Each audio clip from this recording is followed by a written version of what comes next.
So I'm going to show you the human anatomy. We are looking at the body from an anterior view. It is an anatomical position. The body can be in three planes of movement. It can be the sagittal, straight down the middle, the transverse, cut from the waist up and down, or frontal, across the body.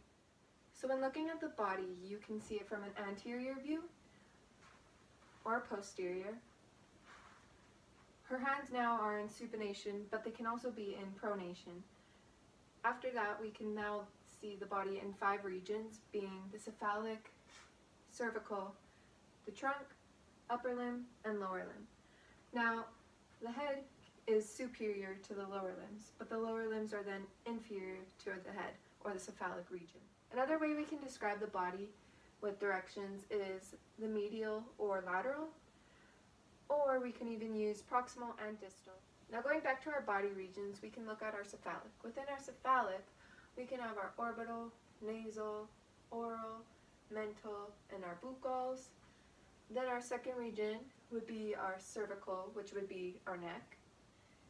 Once we're done at the neck, we can look at our trunk from here to here. Within the trunk, we have our sternum going straight down the midline.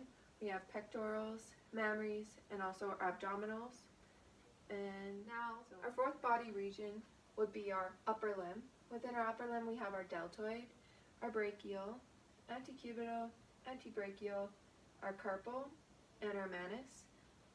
Then, our last body region is going to be our lower limb.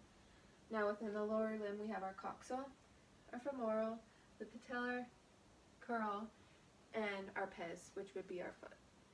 And that's just a little more into human anatomy.